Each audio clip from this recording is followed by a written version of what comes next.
Good afternoon, everyone. Thank you for being here today.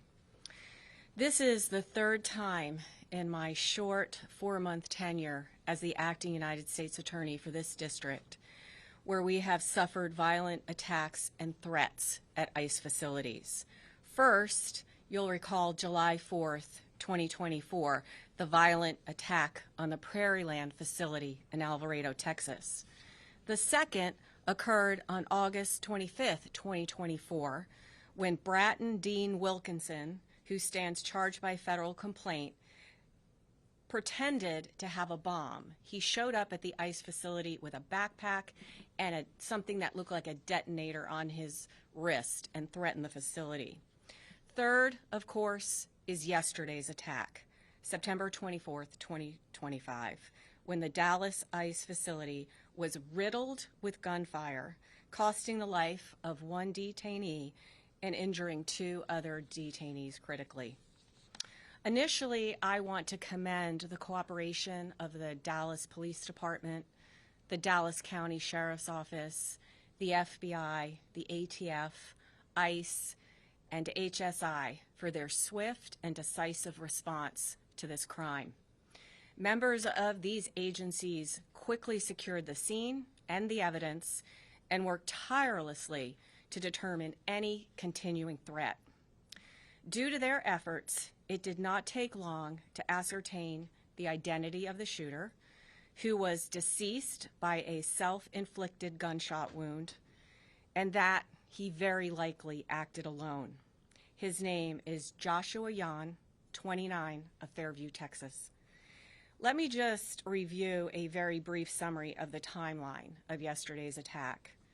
We believe at some point around 3 o'clock in the morning that the suspect was seen driving on footage with a large ladder on his car.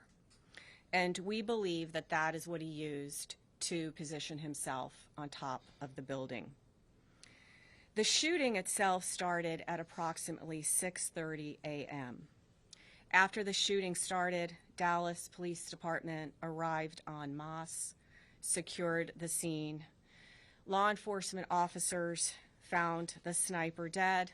They found bullets on the rooftop, one of which was labeled with the words anti-ICE. That morning, gunshots sprayed the length of the building, the windows, and law enforcement vans that were in the Sallyport area. Detainees were struck by these bullets. 1 was killed, 2 were wounded, and both of them are undergoing treatment. Shortly thereafter, the FBI began its meticulous work at the crime scene. At the same time, we obtained and executed multiple search warrants yesterday for devices and locations associated with the sniper. FBI agents executed a search warrant at the sniper's residence yesterday and there found a collection of notes.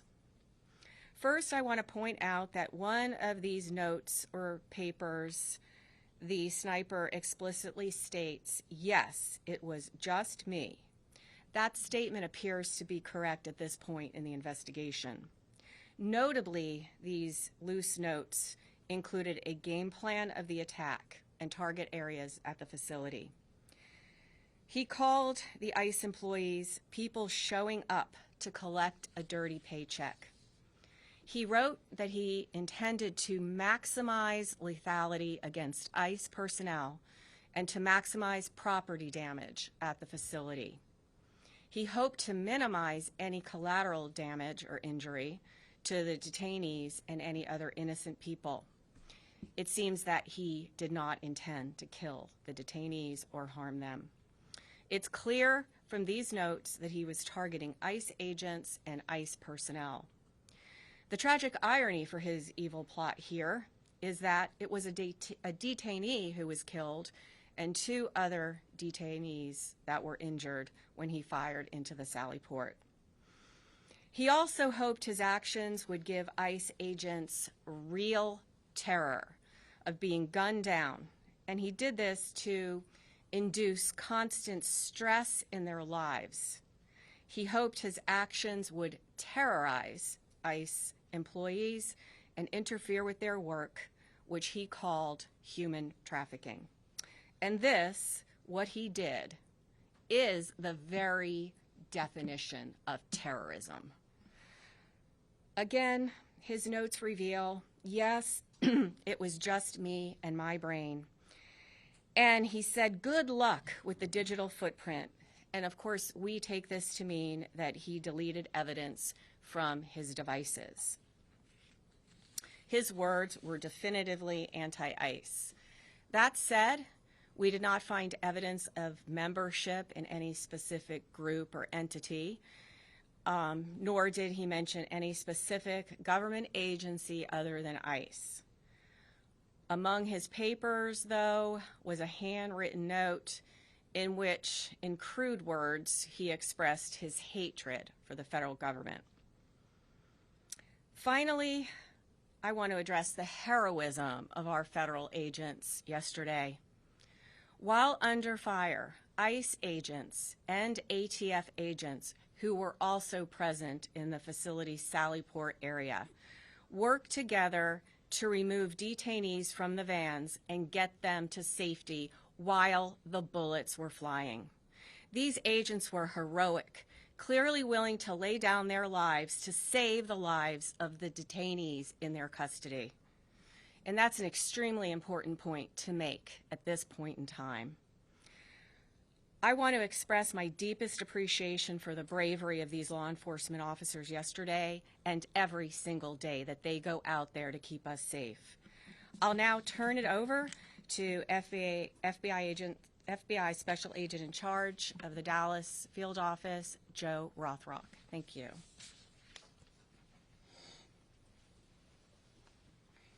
Good afternoon. First, I'd like to start by thanking our acting United States Attorney, Nancy Larson, and her office for their support during this investigation. My name is Joe Rothrock, and I'm the Special Agent in charge of the FBI's Dallas Field Office. Yesterday morning, Joshua Yan carried out a targeted, ambush-style attack on law enforcement. Today, I will provide you with some updates of what we've learned through our investigation to date, to include Yan's own words in his handwritten notes.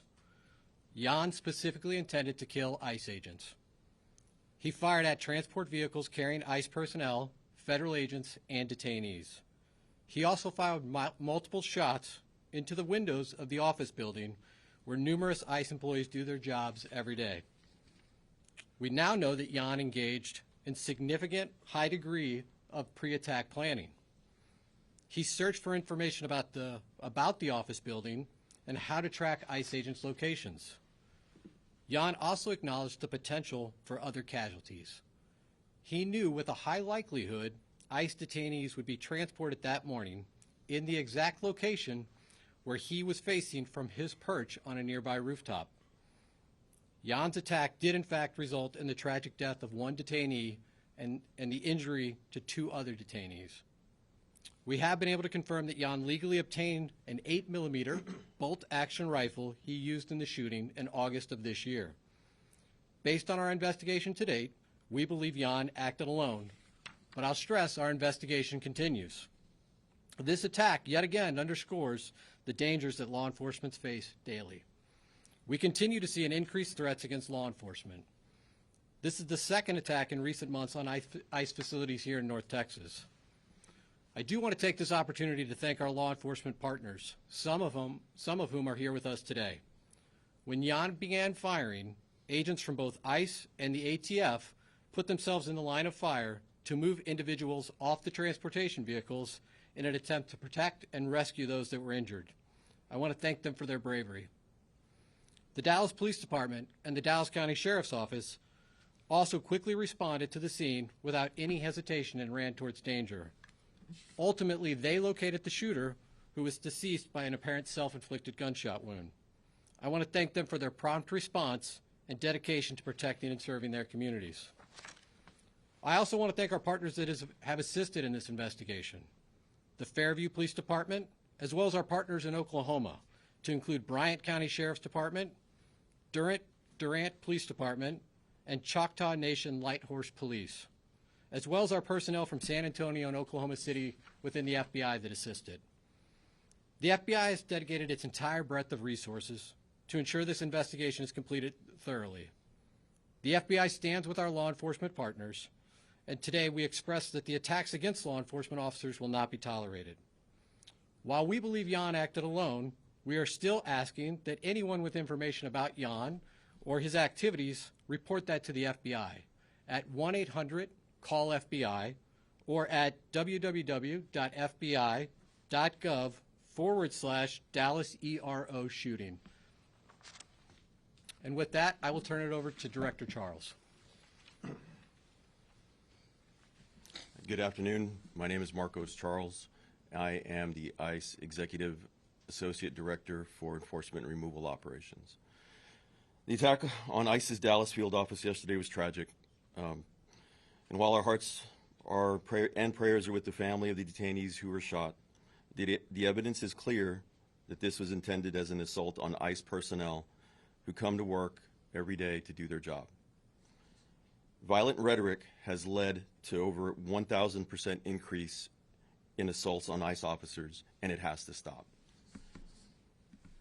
In contrast to those who would demonize our men and women, yesterday our brave officers ran back into danger, along with ATF, our partners, to save the detainees while shots were still being fired. Those ICE officers just showed the world who they really are. Law enforcement officers who want the best for our country. That's ICE. Integrity, courage, excellence. They were willing to put their lives on the line to pull detainees out of the transport van to get them to safety. They are heroes, and I hope the media has the integrity to shine a light on this story. Enough is enough with the harmful lies and violent rhetoric. It has to stop.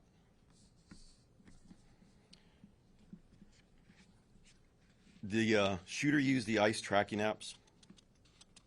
Anyone who creates or distributes these apps that is designed to spot, track, and locate ICE officers are well aware of the dangers that they are exposing to law enforcement. It's a casting call to invite bad actors to attack law enforcement officers. It's no different than giving a hitman the location of their intended target, and this is exactly what we saw happen in Dallas yesterday. The media has been amplifying these apps even as we warned them it would only lead to more attacks on law enforcement. We truly wish we didn't have to say, "I told you so," but here we are.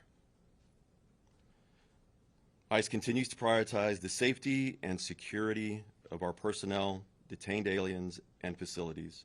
We will do everything possible to increase security to counter the increased wave of these lethal attacks.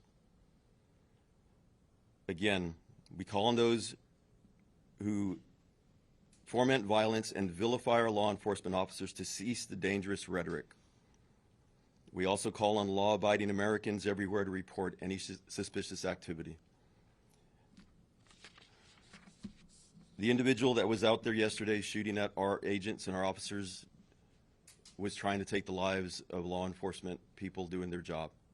Instead, he killed a detainee and shot 2 others. That is something that's unacceptable. The rhetoric that's out there on social media, the rhetoric that is being said by some community leaders in other states needs to stop. There's been an increase in violence against ICE agents, not only in Texas and Dallas, but across the country in violent protests. Again, I ask everybody, just stop. Thank you. So we're going to open it up to questions now. So if you have a question, we'll direct it to the appropriate person. You're first up. Sean Murphy with the Associated Press. Can you tell an estimate of how many shots were fired and how he was able to get those off so quickly with a bolt action rifle? Yeah, so how I'll answer that at this point, again, I'll just remind you, this is an ongoing investigation. The ICE facility, the ICE office, really, it is a business office. This is where business is done on a daily basis by our partners at ICE. That is still an active crime scene. We still have personnel out there. As I mentioned earlier in my remarks, we brought in resources from San Antonio, Oklahoma City, obviously our own FBI resources here in Dallas, as well as folks from our lab, because we are going to do a thorough and exhaustive investigation and make sure that we have a full accounting of all the evidence that's at that scene. Again, those efforts are ongoing at this time. I'm going to go here real quick. Thank you. When you come with the missing factor window, can you talk to us more about the detainees in the van? Were they transported to Alvarado, Texas, and what happened to them? So you're referring to the detainees that were not injured? Correct. Yeah. And if you could give us an update on the ones that are injured, identities, nationalities. So I won't be providing any updates at this time on the identities of the detainees that were injured. ICE has a process from notifications to consulate and to next of kin. That process is ongoing, and so we'll defer to our ICE counterparts at some point to determine when it's the right time to release that information. The other detainees remain safe. They are victims as well of this violent crime, and they are people that we are actively interviewing as part of our investigation. Right here to the front. Matt Kyle, Dallas Morning News. Ms. Larson had referenced anti-government, anti-federal government statements that Mr. Yan had made. Is there any more information y'all can release about what exactly was in those writings? The clearest motivation for this attack are his own words.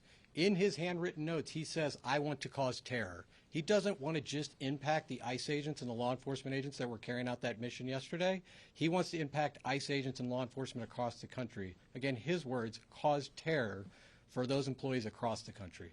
Look over here. Shannon Miller with NBC DFW. Any indication how long the suspect had been planning this attack? Well, this is, again, as I referenced in my remarks, this is significant pre-planning months in advance. We know that he obtained the firearm in August. We also know that he was looking at a number of DHS facilities, and he had downloaded that information. He was looking at the apps, as my counterpart mentioned, to see where ICE agents would be. So this was not something that just occurred yesterday. It came to a conclusion yesterday, but this is something months in the making. Priscilla Thompson with NBC Network News. From what we have heard, this person was not particularly political. Was there anything that you all have found in terms of an inciting incident that led him to commit this attack? Unfortunately, the challenge with these mass casualty incidents is people can be motivated to violence by any number of grievances. In this case, the clearest indication of motivation are his own words. He wanted to cause terror. He wanted to harm ICE personnel. Ma'am. Echo Latino Radio. The deceased shooter, did he have a relation with somebody who had been detained by ICE or mistreated by ICE for him to act this way? Again, the clearest motivations at this point are the harm he wanted to cause to ICE. We're not aware of any specific relationships he had with anybody in detention. But again, our investigation's ongoing. We're going to unturn every stone here. And so that continues. Sir. Omar Villafranca with CBS News. Secretary Noem has asked for increased security at ICE facilities across the country. Can you say what is going to be done to harden these facilities to protect agents and detainees? So I cannot say what will be done by our partners at DHS to harden their facilities. What I can say, and I can draw upon just our recent experiences here in North Texas, is we've seen attacks now, 2 ambush-style attacks, where law enforcement was the target of individuals who did significant pre-planning and coordination to set up law enforcement, again, in an ambush-style attack. But anything that they physically are going to do for these facilities since they're still operating to protect them? There's still no barrier up or anything like that at this facility. I would need to refer to my partners from ICE from that. Yeah, so currently, we're looking at hardening some of our facilities. Also, I don't want to give away any operational security as to how we're going to be doing that. But There are plans to harden some of our facilities back there. Robbie Owens, CBS News, Texas. Were the Young family immigrants? Mr. Yan was not an immigrant. He was a United States citizen. He was here legally. I won't be going into the details on anybody other than Mr. Yan at this time. Ma'am. You talked a little bit about the ICE agents, or the agents that were there at the location that helped him when shots were beginning to fire. Can you give us some more perspective on what the situation was with the detainees that were in the vans? Were they handcuffed? Were they shackled?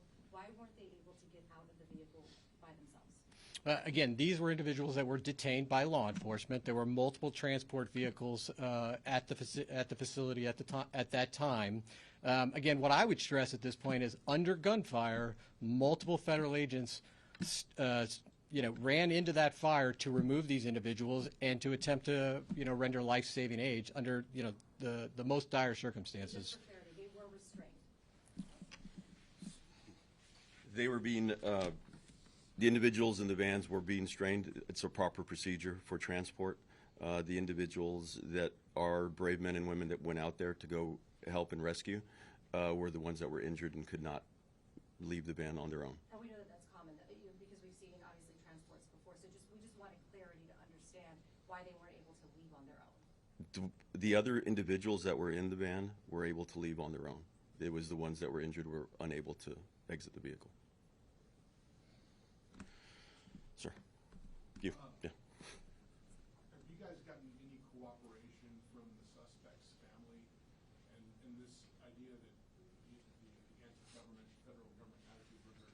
Have any family members expressed any signs that we knew that this was happening, or was this just all kept? Back to you, sir.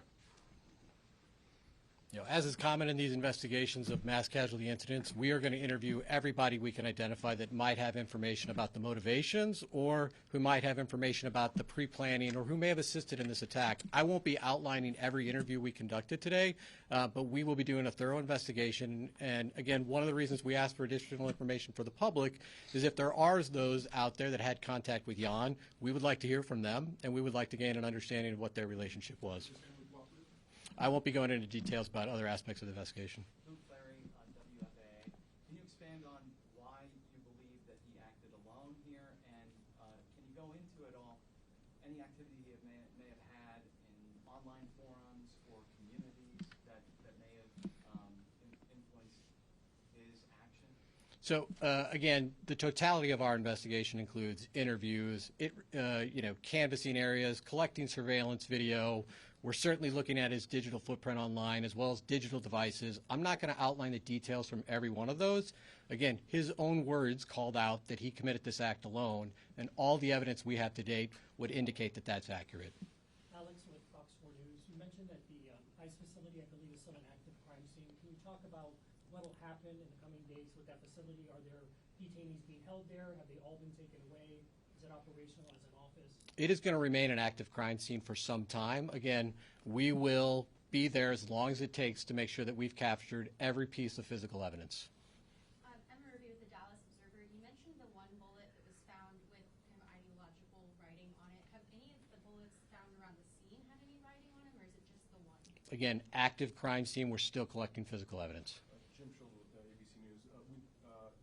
Around the crime scene, when this car was actually being towed, there was some writings on that vehicle. Can you give us a sense about what those were and how they play into your investigation? So the vehicle was searched as part of our investigation. I don't have additional details to share with you now about any writings, but certainly if we have updates, we'll provide those in the future. Ma'am. Ashley Killer with CNN. Y'all mentioned that he used a ladder to position himself. Did he use the ladder to get on top of the roof, or is that where he? Yeah, Is that where his body was found? He was found on top of a neighboring roof. We believe he used the ladder to access that roof. Sir. Dave with Fox News Channel. Was suicide part of his plan all along, or was he cornered by law enforcement? His handwritten notes indicate that he did not expect to survive this event. Sir. Kevin Reese, WFAA. A personal question, if you would dare. Can you explain to people in this climate what it's like to be an ICE agent right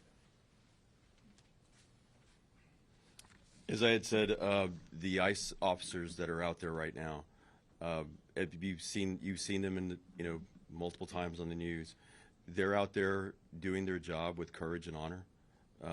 Yes, there is a heightened sense of security for everybody, not only at work, but for their families, for their loved ones, mainly because of the doxing that's going on and the violent rhetoric that people have been perpetrating. Mr. Charles, while you're up there, can I just follow up to that question and ask, of the agents that did respond on that day, or yesterday morning, can you tell us what they were wearing at the time? Because I know sometimes ICE agents do and don't have bulletproof gear on. Can you give us an idea of how they responded, what they had on them at the time? So they're wearing their normal gear, and it was not only ICE agents; it was ATF agents also that went out there and heroically came out and under fire went to rescue those individuals. Have you spoken to them? I have spoken to one of them so far, but I haven't spoken to others. They're doing okay. All right, we have time for one more question. About the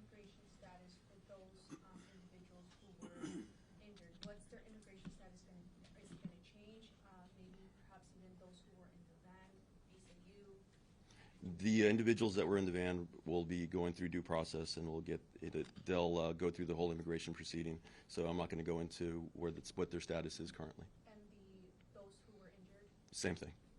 All right, folks, we have time for one more question. Can you When please tell us where the papers were found there in Oklahoma? that one's for you.